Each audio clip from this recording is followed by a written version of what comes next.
All right.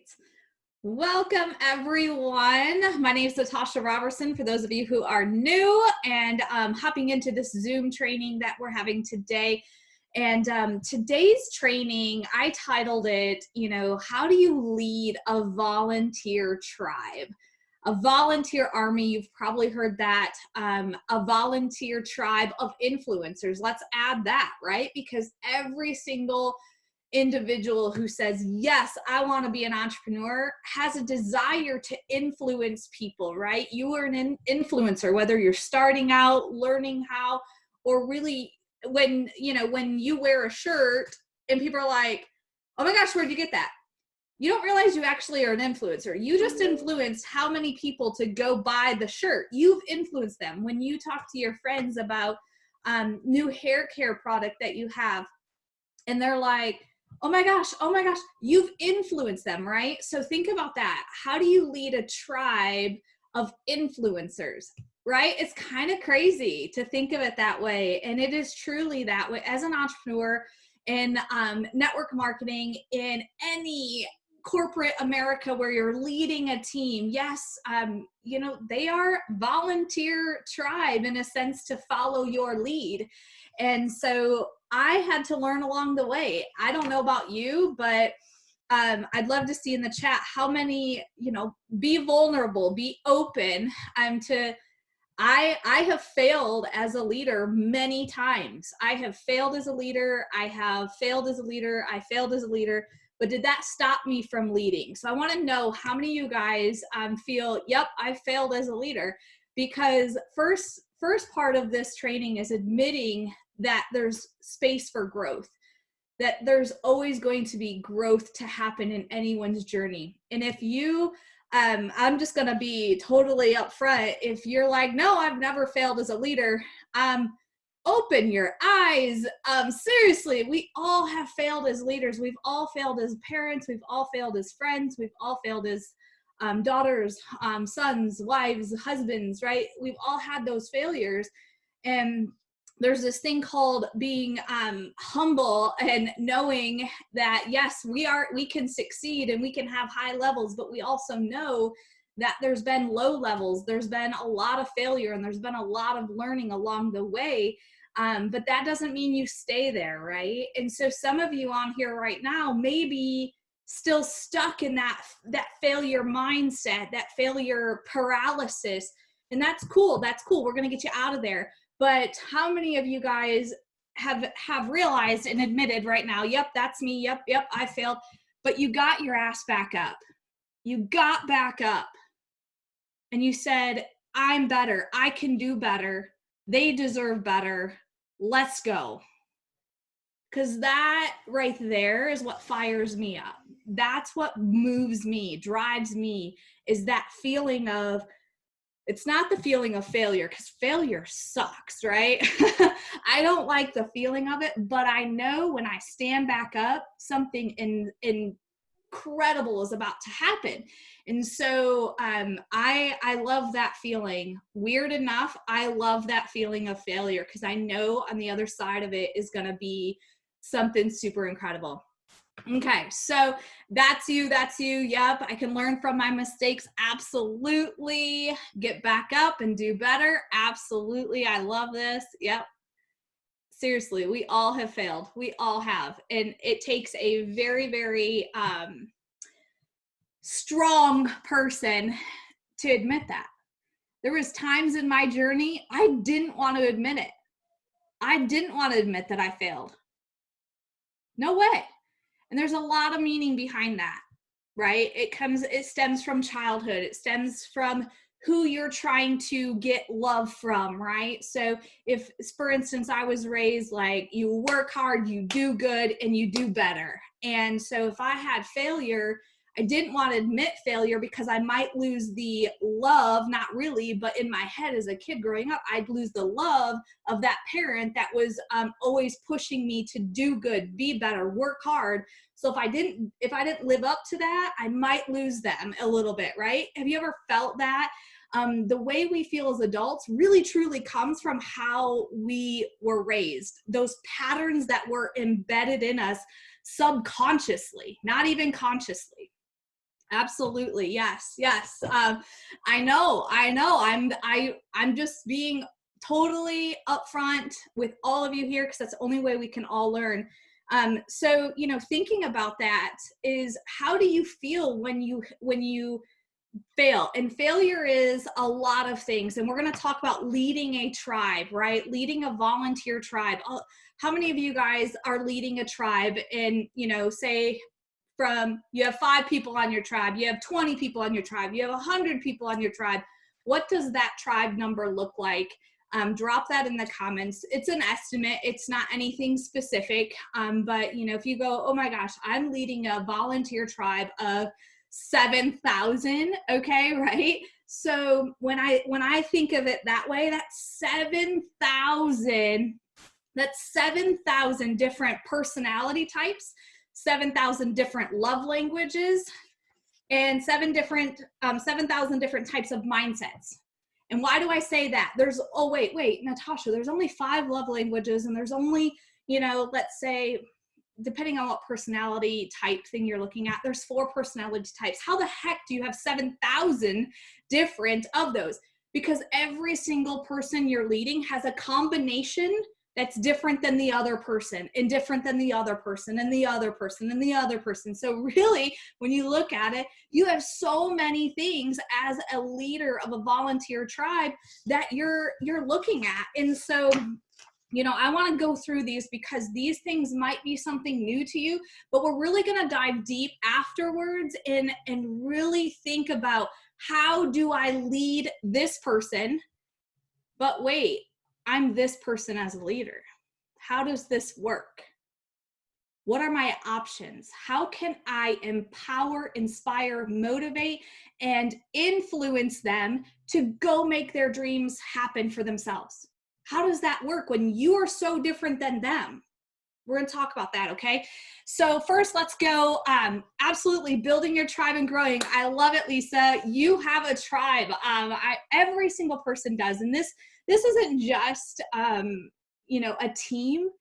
It's your kids, right? You have to lead them, and it's a volunteer if they follow you. It really is. And so let's talk about this. So I want to know personality types. As I go through these, I want you to be writing things down. I want you to take note of who you are. Right now, we're not looking out.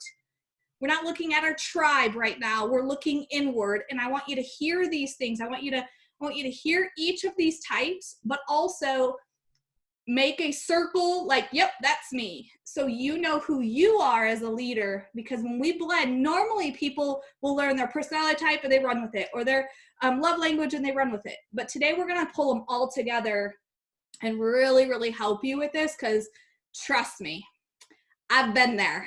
I led a volunteer army, really great and really bad, really great and really bad. And I had to find what worked, or it was going to be an up and a down and an up and a down, and we're succeeding and we're failing. I don't like roller coasters. I don't like them for a reason. I like a little bit of this, but I don't like craziness, right? It doesn't make me feel good. I don't like it. So personality types, let's go through these. There's a lot of different personality type quizzes and stuff out there. I'm going to keep this super simple, because simple, makes it easy. So red, how many of you, as I describe these, I want you to drop in the comments, yep, red. And you may be, I'm going to put this out there first, you may be a combination of a couple of these, but you're going to have that one color that really is like your prominent, your dominant color, your personality type. So red, they're a driver, they're action taker, they're competitive, they're determined, they're strong-willed, they're focused on results, they're quick to make decisions, and they love challenges. I'm a red. Can y'all pretty much guess that? Like, Natasha's a red. Like, that's my dominant personality. Now, blue is expressive. They love to be in social environments. They love to be dynamic. They're persuasive. They're motivating. They inspire people. They involve others, and they create excitement. I kind of do that too, right? So how do I say I'm red, but I'm also blue? I have a little bit of, but red is my dominant, personal dominant. Red is my personal. Blue is also in there for Natasha and many of you. Green, they're analytical. They are cautious. They're precise. They're detailed. They're questioning everything. Question everything, right? How you're thinking right there, oh my God, that's my customer that just asked me about every question in the book. Yep, they're analytical. Okay, they're also focused on the facts. They commit very slowly. Okay, commit is slow. Like, I don't know about you, but I'm like, you tell me something, I'm like, yep, or nope. Like, there ain't no in between. It's a yes or no. It's not, let me think about it. But that's just me. But there's nothing wrong with it if you are a slow decision maker. That just means you are dominant green.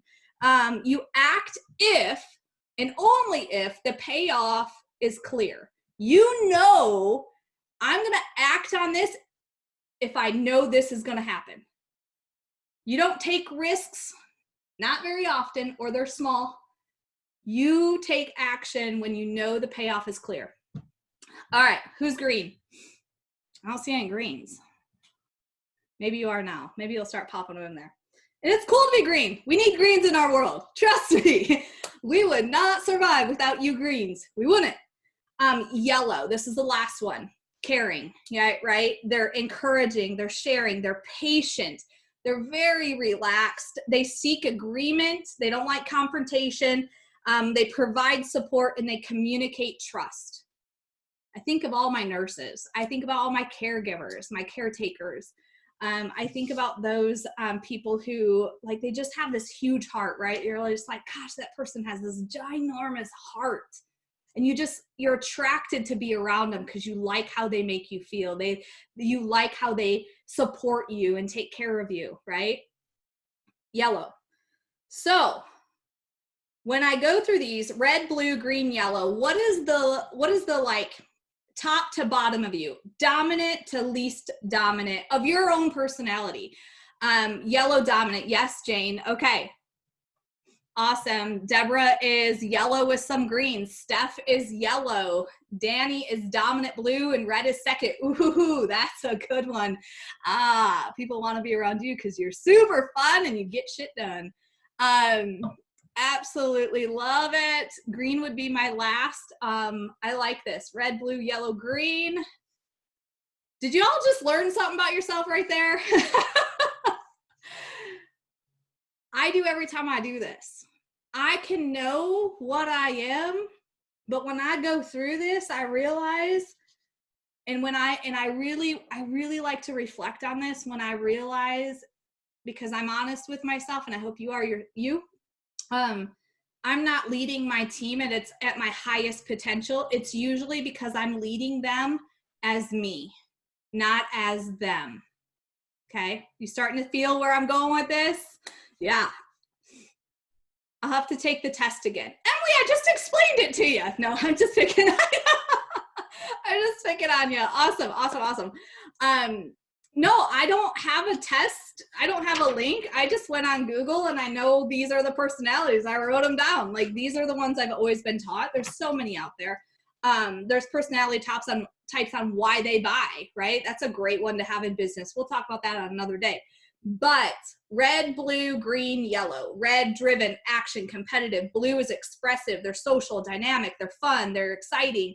Green is analytical. They ask all the questions, and they commit very slowly, but they're still really, really important to have in your life because they make you like think. Like, I like to have a green in my world because I'm like, yes. And they're like, whoa, wait a minute. Let's talk about this. So you see that sometimes in your partner, your spouse. It's like, woo, yep, that's how we are. And then yellow is caring, encouraging, sharing, patient, relaxed, and all that. So, and you may, on your journey, kind of change a little bit. It's okay. It's okay, because how you are raised is how you are you're subconsciously creating these patterns of who you are. But as you go through a journey in your career as a parent and all those, you're going to then adapt and reject things of patterns of the past and really figure out who you are and not allow the past to create the pattern now. So if you have changed, it's totally cool. I want to make sure you guys know that it is a learned behavior, and you figure out who you are by adopting or rejecting past patterns. Okay, so we've done the personality types. Let's talk about love languages. Anybody already know what their love language is? All right. So there's 5 love languages. The book is super tiny. It takes you like 2 hours to read it, maybe. I don't even know if it took me 2 hours to read it. I got this book from somebody after we got married, and I'm like, what? Okay, I'll read it. I love personal development, so I'll read it. So I read it for that, but then I realized very fast that this book and these 5 love languages actually work for all relationships, not just with your spouse or partner. It works for your customers, your team, your kids, your friends, your family, right? And so this was huge. So the first one is words of affirmation, right? People like cards. They like to be told gosh, you look good in that outfit, right? That's so not me. But words of affirmation are huge for people that have that as their love language. And the things you do not want to do with the words of affirmation love language is harsh words or criticism, right? Undue criticism, meaning unnecessary to criticize them.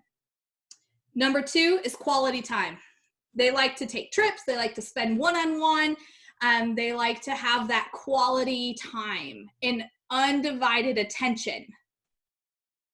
So how many spouses and you're like this, and their number one thing is quality time, and you're like, yeah, I'm spending time with them, but you're really not. I am like so bad at that. So I'm going to admit my failures and my struggles and what I'm trying to be better at. The third one is gifts. People who like gifts. And you can immediately go, yep, this friend, this person, that person, they love gifts. Like when I send them a gift, they're like, it's just amazing, right? They love gifts. With those people, do not forget those special occasions. Do not forget. So those are the people that you want to circle on your calendar, and then you want to remind yourself a week before and circle, because that is so important to them. They don't care about words of affirmation. They don't care about the quality time. They want to, they care about the gifts. They care about the other things, but like the big thing that matters is the gifts, right? Okay, 4th thing is acts of service, right? Assisting with your chores. What can I help you with? What can I take off your plate? Like, how many of you guys right now, like, give me a rate, like, yep, that's me. Take something off my plate and I'm going to like love you to death. Absolutely. Acts of service. Do not forget, this is the things you do not want to do, is if that person that you're working with is about acts of service and you promise them something and you don't deliver, not okay. They're like, I don't trust you. No, don't even tell me you're going to do something because you ain't going to do it, right? They immediately don't have that high level trust with you.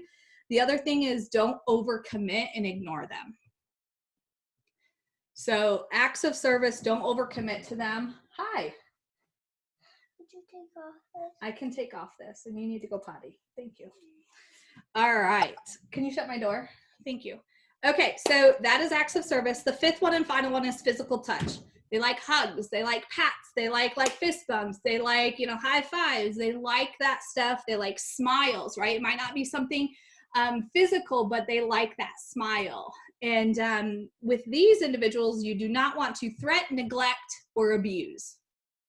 So out of those 5, words of affirmation, quality time, gifts, acts of service, and physical touch, who are you?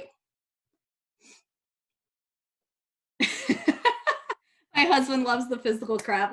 That is so, right? You're immediately going, no wonder we fight, or no wonder we don't see eye to eye. No wonder that teammate doesn't really listen, right? There, you immediately, between personality trait and love language, you can immediately go to a list that you have in your head of this individual, I cannot get through to them. They don't listen to me. What am I doing wrong? Or they just don't care, right? You start to like just push people off like, oh, whatever, they're not interested. It's not for them.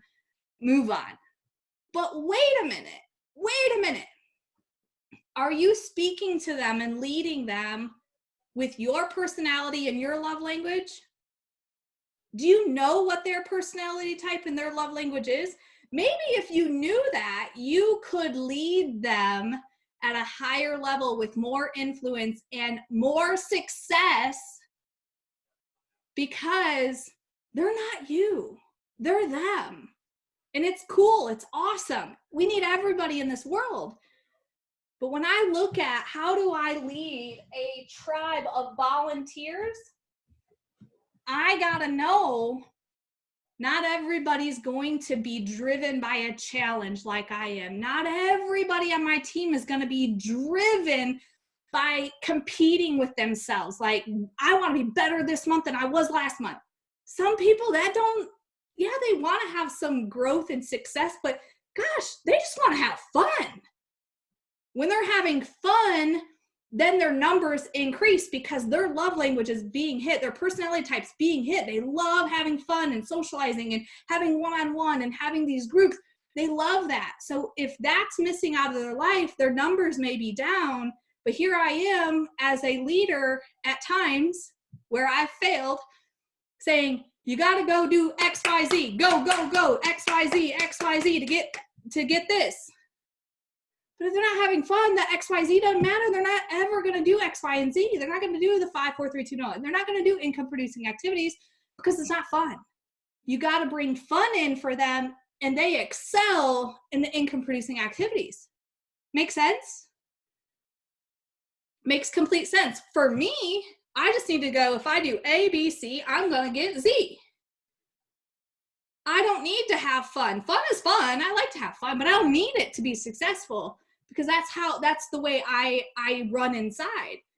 But I want you to think about the people on your team and go, they don't tick like me. How do they tick? How do they feel? What is important to them? I'll be the first to tell you, I don't need a rah-rah cheering section. I don't need anybody telling me that I am amazing, that congratulations, you just got a bonus. Actually, I'm the complete opposite. I like to have success in silence. I don't need the world knowing what I'm doing. I know what I'm doing, and I know the impact I'm making. So when I got into this industry where everything's shouted out and everything is like, if you hit this and you do this, you get this like public shout out. And I'm like, I don't like it. I don't like it. How many of you guys can relate to that? You can relate to it. I get it. But because you're this way, and this is a failure of mine that I have been better at, I have grown, is because I don't need it. I failed at times where I didn't give it where it was needed. I didn't give the public shout outs to the people that deserved them, that honestly needed that part, because that's who they are. No shame on that. That's just who they are. I didn't do it because I didn't need it personally. So why do they need it? That's not how you lead a volunteer tribe. And I failed, and I had to learn.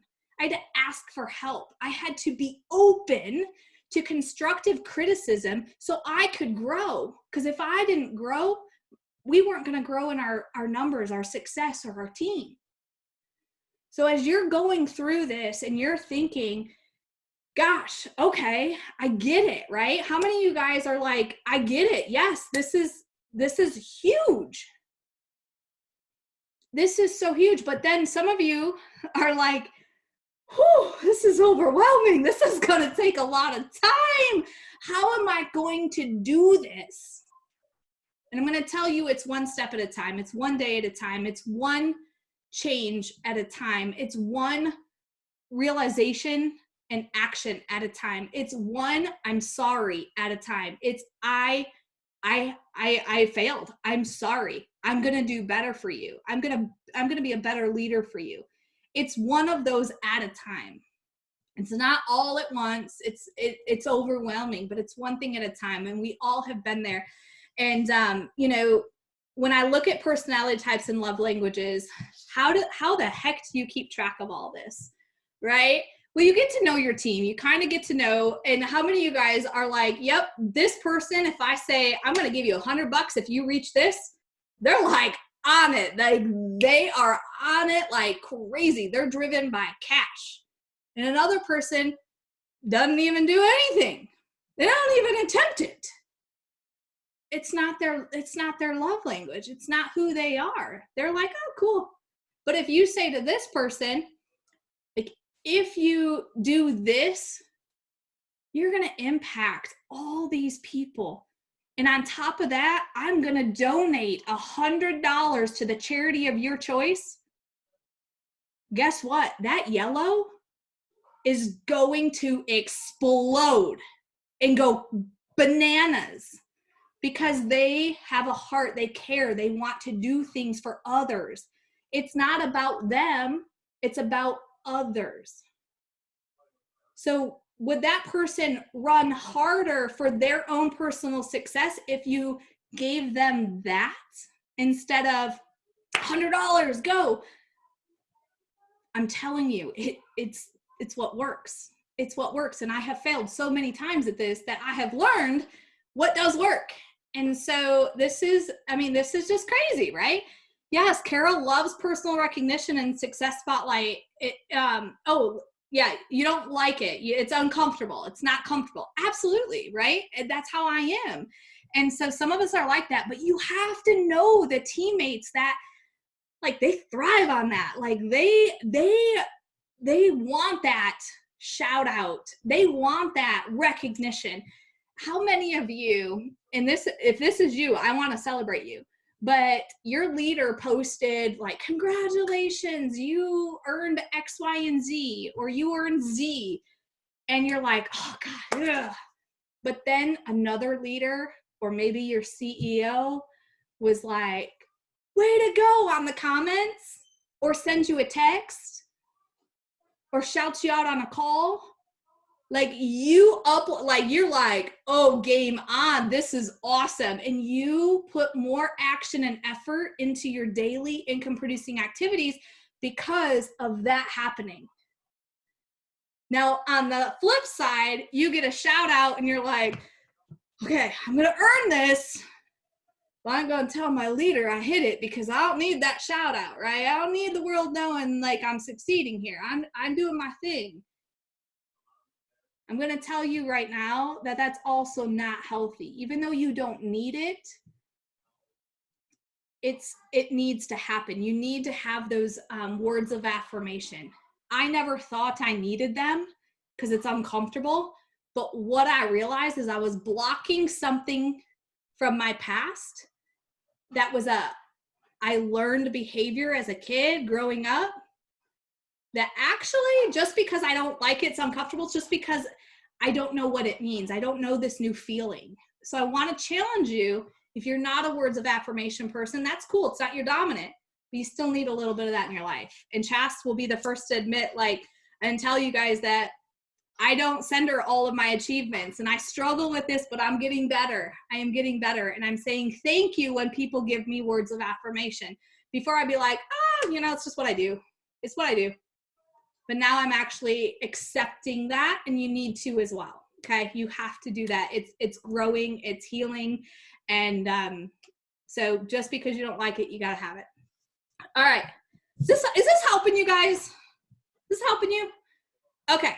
So we got a last part, and then we're going to talk about how to put this together and how to lead your team to success like crazy. Okay. Last part is there's mindset types. We've talked about personality types, red, blue, green, yellow. We've talked about love languages, the 5 love languages, but now let's talk about mindset types. There's two of them. Some would challenge you to say there's three, and I would say there's probably three, but there's two main ones. Let's talk about the two main ones right now. All right, so you have a growth mindset and a fixed mindset. Two of them, growth and fixed. Before I tell you about these, where do you feel you fall? And it's okay. Like, just where do you feel you fall right now? I want to see in that chat over there, that chat. And some of you might have already taken some training on this and you already know, which is cool. Yes. Okay. And sometimes in certain situations, you're actually one versus the dominant one that you mostly are. And cool. All right. Just switch to growth. Yes, Krista. Woo! I love that. Oh gosh, this is so cool. Okay, so as a fixed mindset, and I want you to also think about your kids on this. I'm going to give you an example after I'm done here. Is a fixed mindset is failure is the limit of my abilities. That's what they think. Failure is the limit of my abilities. When I fail, that's as good as I can get. When I fail, that's it. This is as good as I am, right? I'm either good at it or I'm not. They don't like to be challenged. When they get frustrated, they give up. They stick to what they know. They like comfort.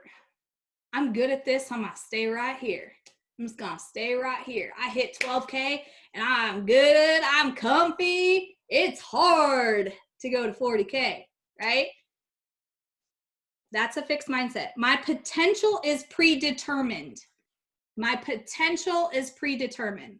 So after I explain that, how many of you guys are still fixed? Maybe you have a blend, right? Yeah, Susan likes to be fixed.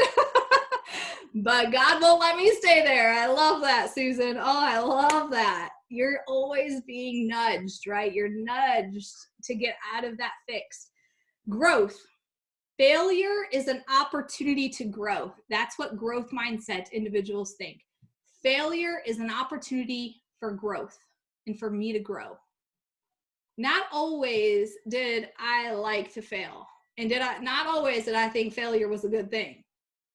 Failure meant, as I was growing up, that I have to get better or I'm not going to be accepted. I have to make the team or I'm not good enough. Right? And that's not healthy. That's not healthy. But when I flipped that and I said, failure is an opportunity for me to grow, that's healthy. I can learn to do anything I want. That's what they think. I can learn, right? YouTube University. I always say, I'll just go to YouTube University. I'll figure it out. I got this. How many of you guys say that? Challenges help me grow. Doesn't feel comfortable, but they help you grow. My effort and attitude determine my abilities. Amen to that. Feedback is constructive. That was a hard one for me when I wrote this one down today. I was like, yes, I love feedback, but sometimes I don't like it from certain people, right? So is the person that's giving you feedback. So I want you to think about that too. Feedback is constructive if it's coming from the right person and they're where you want to be. Feedback from somebody that's living a life you don't want is not constructive. It really isn't. So I want to make sure you guys knew the difference there. I'm inspired by others' success. I know so many growth mindset individuals that have all these qualities, but this one. They don't like when others succeed. And that's just something you got to work on. Like I was like that. Like I as a freshman in high school, I wanted the starting position as the setter and as the point guard on basketball, right? I wanted that. And I wasn't going to cheer on anyone else that beat me. Hell no. Like it was blood. I mean, it was a battle. But I'm like, she's a senior and I'm a freshman. I got this. I can learn this. I'm going to do that. But I'm going to cheer for her. I grew into this growth mindset as I went into my career, and I realized the more I cheer and celebrate others, the more I grow and earn and succeed and elevate and empower, right? So it was something I learned. I didn't have that in the beginning. And I like to try new things. Absolutely. How many of you guys go to a restaurant and you're like, boop, this is all I'm getting? Well, you are a fixed mindset, my friend. If you look at the menu and it takes you forever to figure out what you want, I'm like, I'll go last. And I still do not know when the person asks me what you would like. I make a decision when they ask because I'm like, I'll try anything. That's not always a good thing, right? So, all right. So those are the mindsets, fixed and growth. After going through that, which mindset are you dominant in?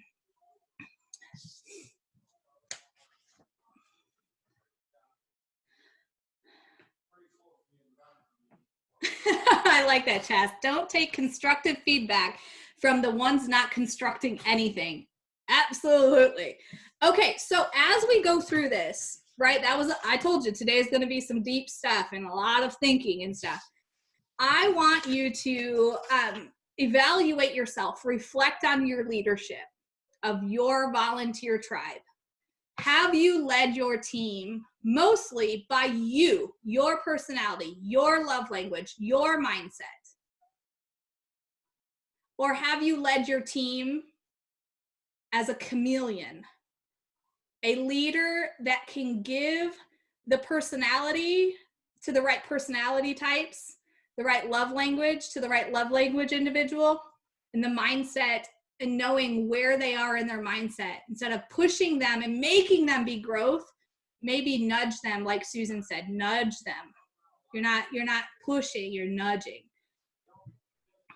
Many times I have looked at my leadership and I'm like, whoo, that's all on me.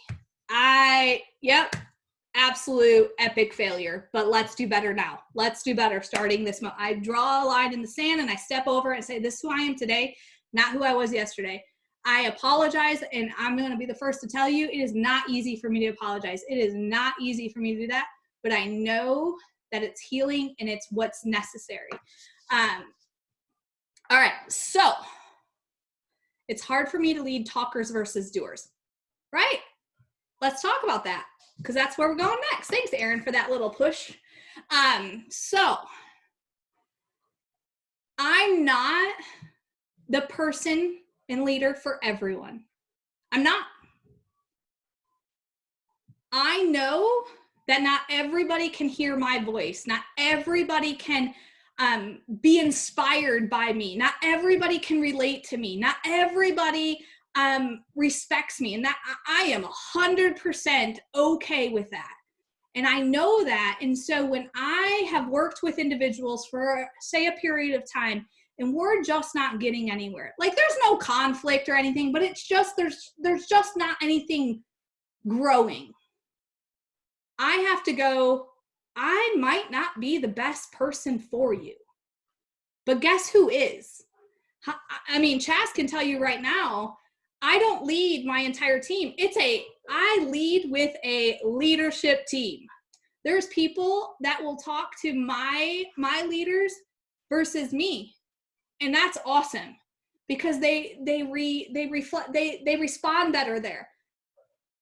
I am not, I'm throwing all this stuff out there. I am not a listener of excuses and things like, nobody really is, but like, I don't even give time to it. And I have tried to give time to it. It's just not who I am. I am not one that when you come to me with this like huge emotional problem, that I'm just not the person. Like I don't have the abilities yet to lead you through that. But I know some incredible people that can lead you through that. And I make sure they aren't left behind. I get them the support, and that's where I lead them to. So I'm still leading them, but I'm not leading them day in and day out because I'm not the best leader for them, right? So the other thing that I'll say about that is just because they're on your team, you don't own them. And I have to say that because a lot of people don't like when somebody steps over them to go to someone else, or steps around them to go to someone else, or steps across and is being influenced by others. A good influence, right? We're not talking bad influence, but a lot of people don't like that as a leader. Like, no, I'm leading you. We got this. We're doing this together. But what if you could grow exponentially if that one person was led by this person, because they connect and they can help each other, and there's not that just like stuckness. You got to let some of those people go. You got to encourage that growth. You got to encourage that nudge. And then before you do that, what I suggest is you give a phone call to the person you're nudging them to and go, hey, this is why, here's what we've done, here's where we are. It's not bashing, it's not that. It's, I've done this, and we're just not getting there, and she deserves this. He deserves the success. Can you help me support them? Guess what? It's a amazing recipe right there. That is absolutely amazing, because they're able to soar and go where they deserve to go. And just because you weren't the right one for them doesn't mean you don't let them go to that person, right? So, all right. As you're looking at your team, how do you know whose personality, whose love language, who's this? Well, make it fun. Like, I've studied this long enough that if I see or listen or have a conversation or just observe, right? Observe when we're in gatherings, I can get a pretty decent understanding of what personality type are they, what love language are they, and what mindset they are, right? Now, some people you don't know, right? You might have a team of 3,000 people, 7,000 people, 100 people, right? That's a lot. It's a lot. So you might not know that. Have some fun with your team. Drop in there like, hey, everybody, like, people love giveaways. Like, they love shaker cups. They love like water bottles. They love all the stuff. So have some fun with your team. Have people do the personality test, or have them read it. Which one are you from top to bottom, most to least?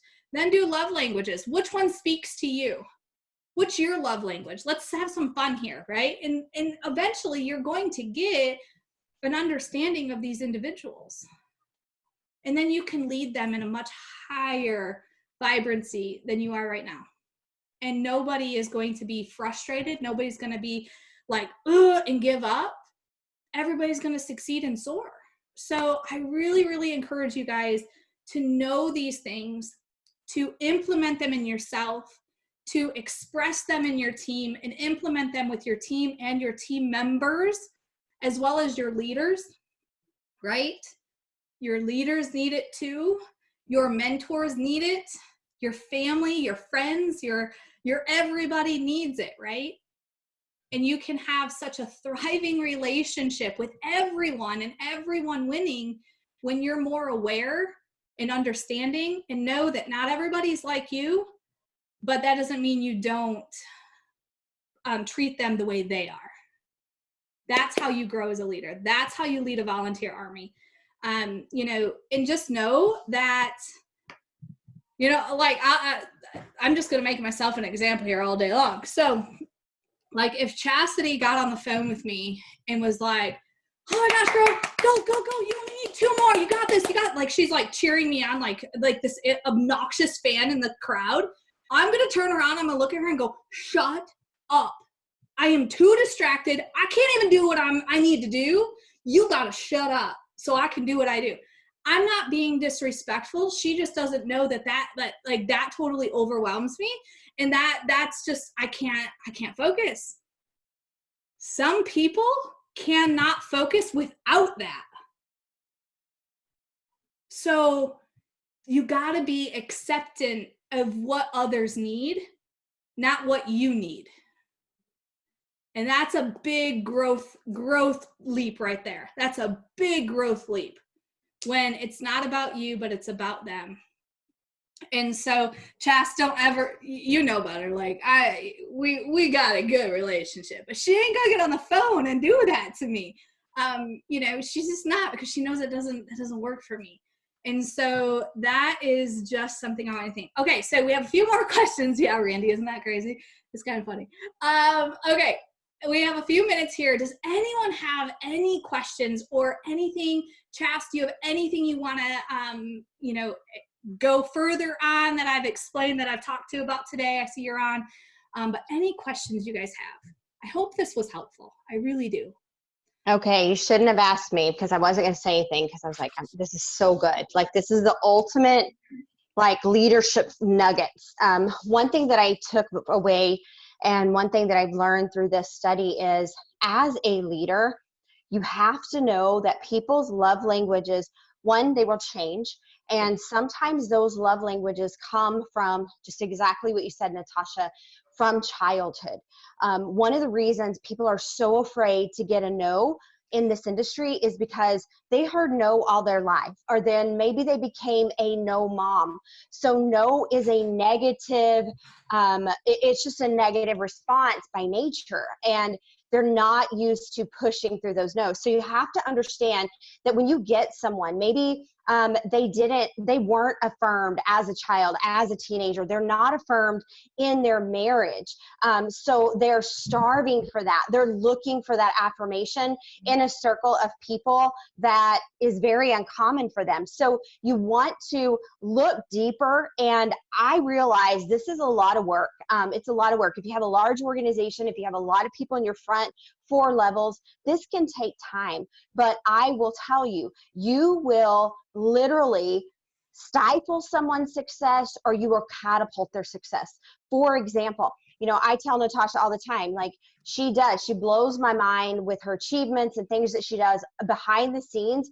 And, I tell people, if you can't accept a compliment, if you can't accept the fact that I think you're great, that I'm inspired by you, that I want to shout you out, that is in some way saying, I don't value your opinion. I don't value that I think you're amazing. I don't value that your hair looks great. Well, it looks like crap. I didn't do anything. If you can't accept those small blessings and those small compliments, how do you want to accept 200K? How do you want to accept millionaire? How do you want to accept more money than you know how to do with it? So take the compliments, take the blessings in your life, and understand people that Natasha still wants to grow her business. She's not done yet. She still has growth that she wants.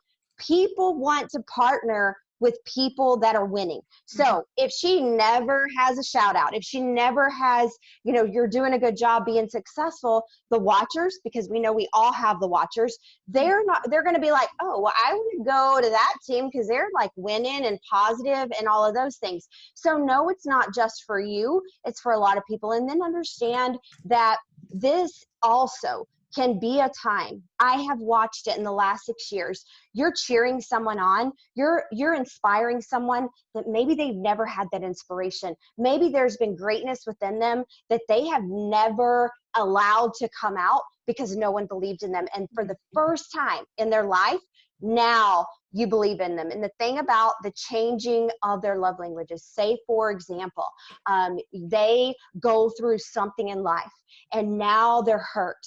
Maybe they have a tragedy, or they have a divorce, or they have a life-changing circumstance. And they were all about affirmations and the LaBelle Auto bonus and all the money and all the things. And then life happens. And so now it shifts. Now they become someone that just wants quality time. They just want to be on these types of trainings. They just want to be at Thrivepalooza. They just want to get to Thrive After 5. Things in life will cause the shift and the change. So be intentional and understand that it's coming from somewhere, and you have the power as a leader to help them. The last thing I'm going to say, I had so much I was going through my mind, but the last thing I want to say, get over yourself. Like she said, Natasha is a phenomenal leader. Like, I say this all the time when I do her validation calls. I'm like, you'll probably never need me or never need to talk to me because Natasha's amazing. I would sign up with her today. But I also know that if Natasha, and let me just be, she was being transparent. Let me be transparent. When I came in, Amber was my leader, and I'm like, I got this. Like, we're killing it. We're doing all the things. Like, leave my team alone. Like, this is my team. They don't. And you know what I found out real quickly? There were people that were like, can I go sign up and be under someone else? Because they just didn't get, I was too touchy-feely, or I was too over the top, or I want to encourage you and inspire you. And they're like, Chas, cut the motivational crap and just get to how do you hit the bonus, So they had to have a different voice. And the bottom line is, you want to see people walk in their greatness, whatever it is. So get over yourself and say, you know what? I am honored that I have the opportunity to lead these people and be with them, but sometimes they need a different flavor of leadership. And when you let your pride go, when it goes from your head to your heart, everything shifts within your organization. We have a phenomenal layered leadership within this organization. And it's because we talk about get over yourself, get over your ego, and let people soar. So thanks for this info, Tosh. It was great. Absolutely. So I want to answer a couple of these questions because I think I can be of resource and help here. So, how do you create duplication? How can get leaders to lead? I even run promos to help them do lives, Thrive After Fives, etc. So Randy, I get it. Trust me. I used to run these team-wide things, or these leader things, and nobody would. I was so frustrated. I'm like, do they not care? Do they not want to do this? I'm just going to throw my hands in the air and just say, figure it out on your own. I'm done. I'm moving. I've had those moments. But guess what? Now you'll see me do some team promos. You'll see me do some leader promos. But what you don't see, which is super successful, I do private promos to the individuals because I know what will drive them. I know what they need, and I will send, you hit this, I'm going to do this. When your team does this, you guys are all getting this, because they're driven off of either something personal, cash, a thing, a service, or they want their team to win if they win. And so I've learned my leaders, and I'm not perfect at it, trust me, I still get it wrong, but I get more action and more duplication and leaders leading when I focus on what they want, what they need internally. How do you get someone to switch habits who came from a network marketing company that cold messages all day? People are going to do it until this is the way I look at it, is I can coach, I can lead, I can mentor, I can show my results to what I did, right? I show and I bring people with. I don't say go do. And results are results. If no results are happening, they're going to eventually look for what is working. So keep doing what you're doing, showing what is working, and continuing to support them, because what they're doing is what they think is right. Until they're sick of not getting results, they'll be open-minded. You can never break a mind open to be acceptant of something new until they're ready for it, but you always are there to support them. You're always there, no matter what. Okay, awesome.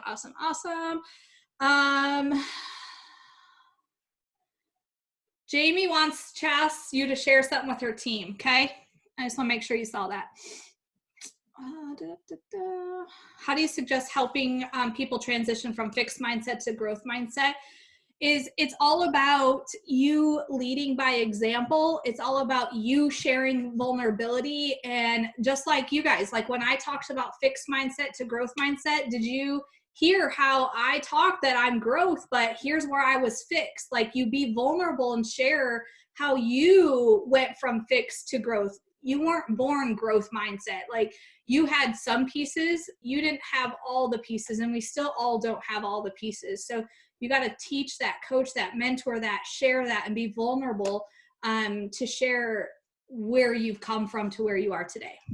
Tosh, can I interject something on that? Absolutely. So here's the thing, and you and I always can have healthy discussions, and I'm not disagreeing with what you're saying that we aren't born with healthy mindset. Here's the thing, our growth mindset. Here's the thing: you were born to keep doing things until you were told no. You learned no. So you tried to roll over, you tried to crawl, you tried to climb up. You were trying, you were seeking, you were doing, you were, how many of you as a little kid thought you could be a mermaid and a doctor and all of those things? somewhere again in your life, someone told you you're not smart enough. You have ADD. You can't spell. I still You're can't not spell. pretty. You don't have to be a millionaire to be able to spell, you don't look like all the other girls. You can't gain weight like they can. You can't lose weight like they can. So our mindset, just the same way that our love languages can shift, our mindsets can shift. You may be thinking during this quarantine time, I shouldn't be successful. I shouldn't be sharing, that this opportunity is great for me, that I'm taking care of my body because other people don't have. And you know what? Get over that. Mindset is a work every single day. I have a growth mindset, but some days somebody will say the wrong thing to me and I will start to doubt. I will start to say, okay, well, I should be just content with what I have. I should just stay where I'm at. No, there's a difference in gratitude and complacency. So just know that you can be growth mindset. You can be on, I'm going to go, I'm going to achieve. And then you know what? You don't hit that goal at the end of the month. And then what happens? Well, I'm just not going to, I just saw somebody that I enrolled go 200K and I'm still a 5K. No, you've got to constantly be working on that mind and believing that you deserve more, that you can learn more, that you can grow beyond where you are, and you have to own it, but you have to recognize it in order to improve it. Yes, absolutely. And thank you for that clarification, because I didn't add in that, which is perfect. It was beautiful because even in the womb, you are subconsciously looking for love, right? You, like when a baby comes out, they just want to be caught. They want to feel safe and loved, and you're looking for that. So yeah, you do have that from the beginning, but it is shifted by other people's actions and words and all that to you. So absolutely. I love it. I love it. I wish I had the red problem. Yeah. So, okay, awesome. So this is what you go from here. Number one, know who you are. Know what leader you are. What is your personality? What is your love language? What is your mindset? And why not share that with your team as you teach them about these things, so then they know, oh my gosh, like this is who she is or he is. Because here's the thing, like when people send me messages of affirmation messages, I accept. It's a growth thing, but it isn't like I'm an act of service. So for me, that's me as a leader. I'm an act of service type person. So do you know who you are, and ask your team to do it, and have some fun activities centered around learning your team's personality, your team's love language, and your team's mindset. And then from there, guess what? You get to train on that. Like literally, did you guys immediately go, oh my gosh, I could do a small training to my team on, if you're talking to a red, an action taker, here's how you talk to them about our products, our opportunity. Here's what you don't say. They don't want to know the facts. They just want to know, boom, boom, boom, boom, boom. Yep, I make a decision. You send them all the things, they'll be like, that's too long. You send them a message this long, they'll be like, I don't even care what you had to say because I ain't reading it. So teach your team how to talk to a red personality, how to see it, and then talk to them. Blue, right? The blues they just want to know that we're going to have some fun. We're going to go on trips. We're going to have blue. We're going to have all this fun stuff. They're going to be on board. But you tell them all the things, they'll be like, that sounds boring and a lot of work. Ain't for me. Walk away. So how you talk to them also makes their decision, right? Makes them decide. So once you learn your team's personalities, maybe train them on all these things, right? Like you now have like months worth of training to go back to with your team, all by teaching them these things and how to run a business and how to lead a team with this. So hopefully today was really informative. I hope you got something from it. I hope you're ready to take action, make some changes, excel, grow, and soar to your success that you deserve and your team deserves. And I can't wait till next week. We got some fun things coming. I got some fun guests. And just know Monday I'll be here. Tuesday we're off because I want you guys all to go to Lisa Fuller's leadership Zoom at noon at the same time. And then we'll get back to you. So see you guys, everyone. This will be on YouTube here in just a few minutes. Bye.